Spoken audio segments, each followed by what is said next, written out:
Bismillahirrahmanirrahim. Assalamualaikum warahmatullahi wabarakatuh. Bapak Ibu, perkenalkan saya Muhammad Asep Mansur. Saya menjadi suara muda di Balai Diklat Lingkungan Hidup dan Kehutanan Bogor di Rumpin. Dalam kesempatan ini, perkenankan saya untuk mempresentasikan strategi pembelajaran untuk mata pelatihan manajemen mutu sebagai bagian dari pelatihan kepemimpinan pengawas. Dan dalam hal ini, presentasi yang saya sampaikan merupakan bagian dari tugas dalam rangka workshop PKP tahun 2020. Baik, Bapak Ibu sekalian, saya akan sampaikan mulai saja bahwasanya kegiatan pembelajaran yang akan saya sampaikan meliputi 3 bagian besar. Yang pertama adalah pendahuluan, ini akan saya sampaikan dalam 10 menit. Kemudian penyajian 750 menit. Dan terakhir ada penutup 10 menit. Apa yang akan saya sampaikan pendahuluan? Yang pertama adalah salam dan perkenalan. Kemudian saya akan sampaikan keterkaitan antar agenda di KTKP dan antar mapel dalam agenda ketiga.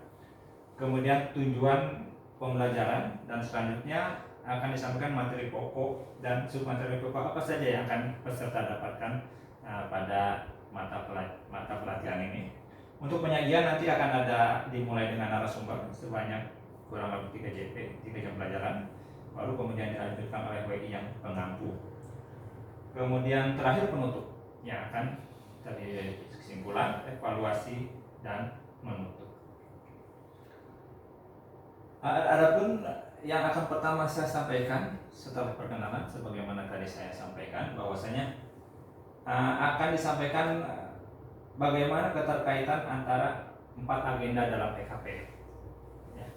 Kemudian bagaimana peran dari agenda 3 yang merupakan yang salah satunya adalah mata pelajaran manajemen mutu terhadap 3 agenda lain.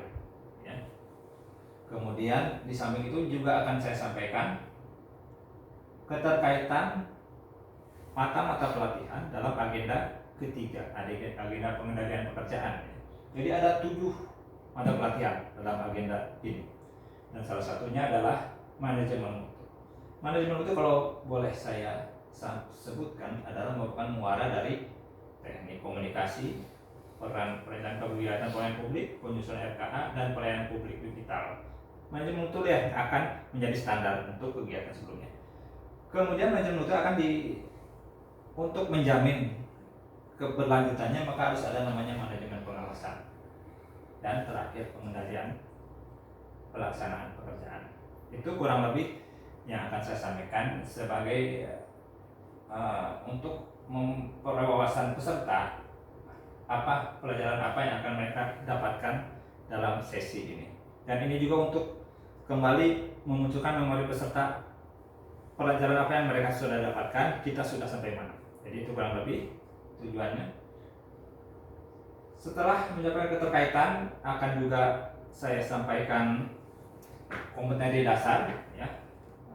Adapun kompetensi dasar dari mata pelatihan ini adalah peserta akan mampu memahami manajemen mutu dan menerapkan teknik-teknik pengendalian mutu yang relevan dengan pelaksanaan tugas peserta selaku pejabat pengawas di instansinya. Kemudian juga akan saya sampaikan bagaimana indikator keberhasilan apa saja untuk mendapatkan kompetensi dasar tersebut. Ada 6 indikator keberhasilan.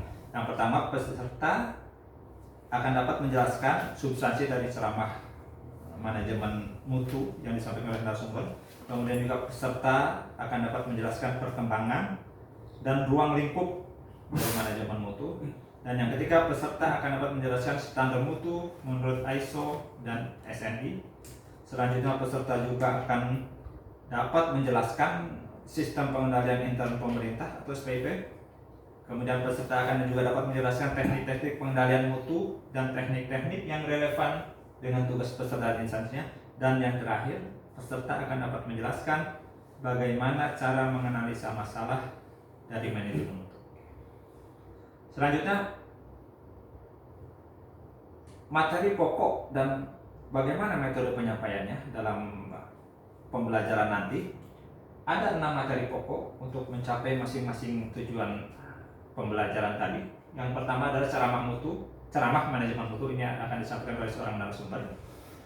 Ini akan disampaikan dalam waktu 3 jam pelajaran. Penyampaiannya melalui ceramah interaktif di mana peserta dapat berkomunikasi langsung dengan narasumber ya. Kemudian tanya jawab di sana. Yang kedua adalah perkembangan dan ruang lingkup manajemen mutu. Ini akan disampaikan dalam 2 jam pelajaran.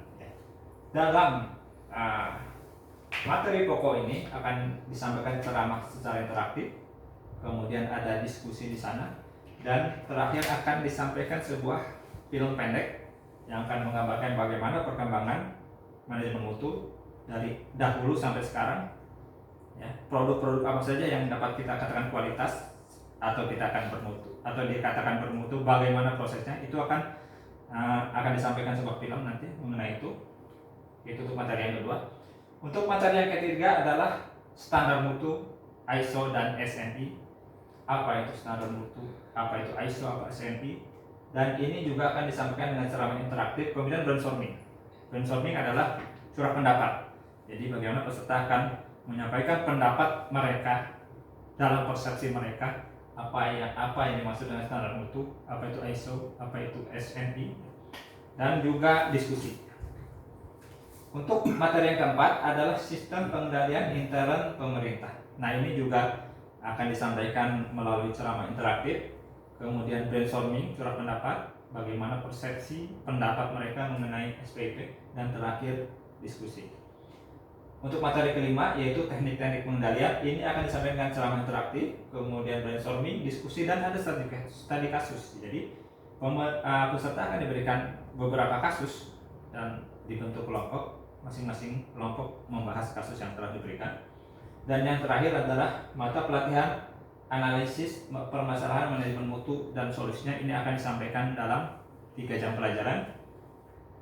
Akan disampaikan dengan metode ceramah interaktif, kemudian brainstorming, dan yang terakhir adalah diskusi dan presentasi. Jadi nanti masing-masing peserta akan dikelompokkan mendiskusikan sebuah topik permasalahan dan bagaimana solusinya, untuk kemudian di akhir mereka akan menyampaikan di depan kelas atau mempresentasikan masing-masing kelompok. Baik, ini akan saya coba jabarkan sedikit mengenai sub materi pokok. Untuk materi perkembangan dan ruang lingkup manajemen ada beberapa sub materi pokok. Yang pertama sejarah, bagaimana perkembangan manajemen mutu dari dulu sampai sekarang. Kemudian pengertian mutu, apa yang dimaksud dengan mutu, karakteristiknya seperti apa, kriterianya. Kemudian manajemen mutu, apa itu manajemen mutu. Kemudian prinsip TQM, Total Quality Management, apa saja prinsipnya untuk dapat dikatakan suatu TQM. Kemudian tahapan, bagaimana tahapan manajemen mutu menuju TQM. Dan yang terakhir, komponen-komponen apa saja yang menjadi bagian dari manajemen mutu. Ini untuk materi pokok perkembangan dan ruang lingkup manajemen. Selanjutnya, materi berikutnya adalah standar mutu menurut ISO dan SNI. Nanti akan disampaikan apakah itu pengertian dari standar mutu. Kemudian standar ISO apa itu, dan standar apa saja yang telah ditetapkan melalui ISO ini. Kemudian SNI, apa itu standar SNI, standar apa yang sudah ditetapkan bahkan diterapkan sebagai bagian dari SNI ini. Dan selanjutnya relevansi, standar manajemen mutu ISO dan SNI yang relevan dengan pelaksanaan tugas di instansi pemerintah. Untuk materi SPIP ada 6 submateri pokok. Yang pertama ada tujuan dan unsurnya. Tujuannya SPIP untuk apa? Unsurnya apa saja? Kemudian prinsip umum dari SPIP, tahapannya apa saja? Upaya pengendalian mutu dalam SPIP. Kemudian karakteristik pengendalian yang efektif itu seperti apa? SOP untuk menjamin mutu, dan terakhir dokumen SOP-AP. Selanjutnya untuk materi pokok teknik-teknik pengendalian itu akan dijabarkan dalam 2 submateri pokok. Yang pertama adalah apa itu pengendalian, kemudian pengelompokan teknik-teknik pengendalian. Teknik pengendalian itu apa saja, kemudian bagaimana kelompokannya. Kemudian di sana juga nanti akan peserta mempraktekkan langsung beberapa teknik pengendalian. Selanjutnya ini adalah materi pokok yang terakhir, yaitu analisis masalah dan solusi.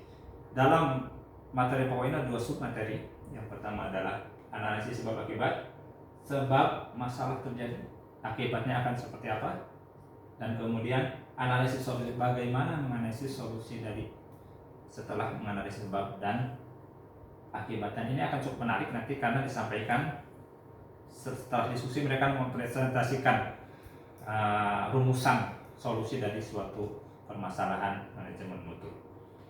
Itu untuk penjelasan materi, dan terakhir adalah bagian penutup. Nah, untuk penutup ini ada 2 bagian. Yang pertama ada kesimpulan. Dalam kesimpulan ini nanti akan dibangun kesimpulan bersama. Jadi bukan dari saya selaku pengampu, tapi kesimpulan apa saja yang mereka telah dapatkan dari pembelajaran selama sesi pembelajaran ini.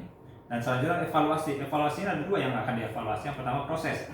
Bagaimana proses yang terjadi secara pembelajaran, apakah mereka menikmatinya atau ada yang kurang, ada yang perlu ditambah.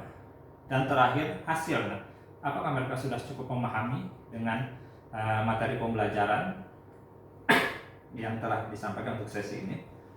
Setelah itu, untuk menutup sesi pembelajaran mata pelatihan manajemen mutu ini akan disampaikan ucapan terima kasih atas dan apresiasi atas partisipasi peserta selama pembelajaran berlangsung.